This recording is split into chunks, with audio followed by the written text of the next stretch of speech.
আসসালামু আলাইকুম এভরিওয়ান। যেহেতু এখন রমজান মাস, তাই আমরা ভাবলাম যে এরিতে বিরিয়ানি করি। চলুন আমরা এখন সেই বিরিয়ানিটা বানাবো। এই হলো আমাদের আজকের রান্নার জন্য সমস্ত উপকরণ।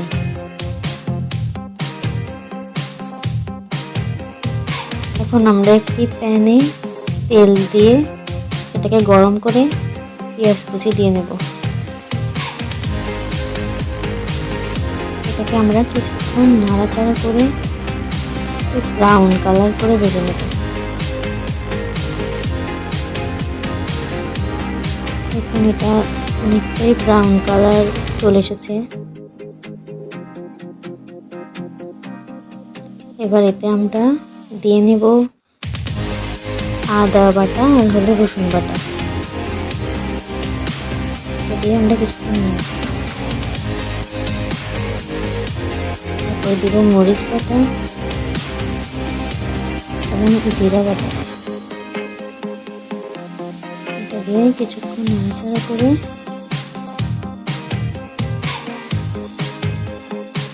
তারপরে একটু পানি দিয়ে দেব।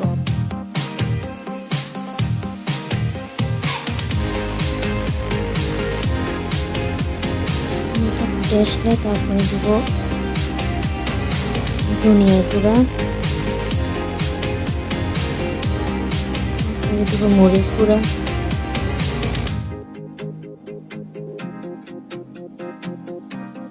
ওর সাথে দিয়ে নেব গরম মশলা গুঁড়া।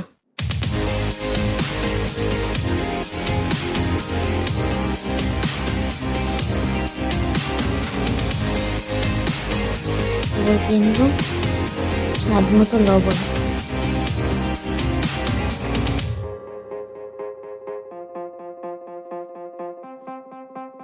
তারপরে আমরা যে বিরিয়ানির মশলাটা রেখেছিলাম সেটাকে দিয়ে দিব।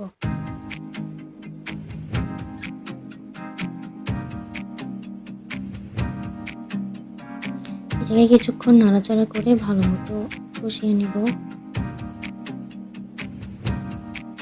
তারপর দিয়ে দিব টক দই।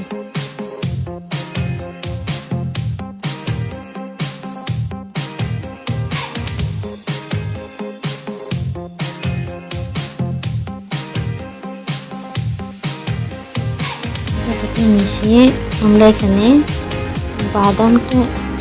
বাদাম ব্লেন্ড করে রাখছিলাম সেটাকে দিয়ে দেব। তারপরে দিয়ে দেব মরিচটাকে কেটে রাখছিলাম সেটা, আর হলো টমেটো কুচি।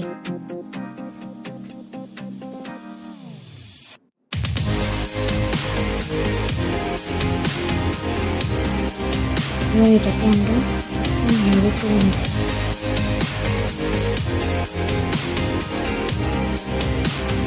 তারপরে আমরা বিরিয়ানি রান্না করার জন্য যে মাংসটা রেখেছিলাম সেটাকে দিয়ে দেব। এটাকে ভালোভাবে মশলার সাথে নেড়ে চেড়ে নিব যাতে ভালোভাবে মশলাটা এটার সাথে ভালোভাবে মিক্স হয়।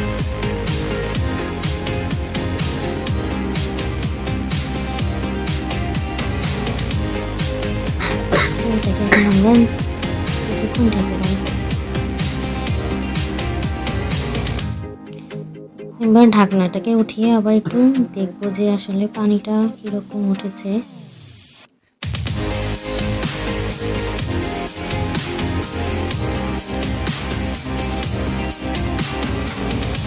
দেখুন মাংস থেকে ভালোই পানি উঠেছে। আমরা তারপরে দিব, এখানে আমরা আলুটাকে ফুড কালার দিয়ে ভেজে রেখেছিলাম সেটা দিয়ে দিব। দিয়ে এটাকে ভালোভাবে মিক্স করে নিব।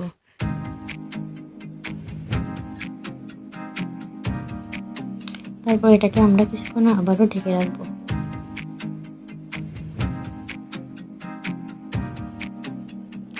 এবার কিছুক্ষণ পর ঢাকনাটাকে উঠিয়ে এবার আমরা এটাকে আবারও নেড়ে চেড়ে নিব। এখানে দেখুন পানিটা কোনো শুকায় নেই।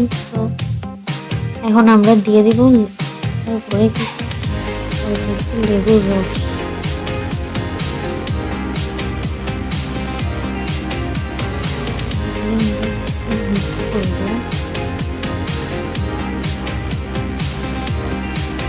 আমরা এখানে চিনিটা ব্যবহার করছি।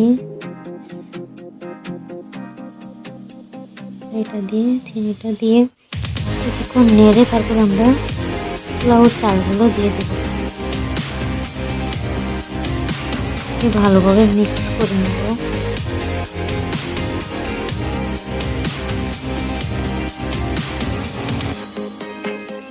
এটাকে কিছুক্ষণ নেড়ে চেড়ে যাতে চালটা ঝরঝরে হয়, তারপরে আমরা পানি দিয়ে দেব। এখানে পানিটা পরিমাণ মতো দিতে হবে যাতে চালটা বেশি ফুটে না যায়। তারপরে আমরা রেখে দেব। এবার কিছুক্ষণ অপেক্ষা করবো। এখন এখানে পানিটা একদম শুকিয়ে গেছে এবং আমাদের রান্নাটাও খুব সুন্দর হয়েছে। এখানে চালটাও ঠিক ফুটেছে। তো এই ছিল আমাদের আজকের রেসিপি। যদি ভালো লাগে তাহলে লাইক করবেন, সাবস্ক্রাইব করবেন।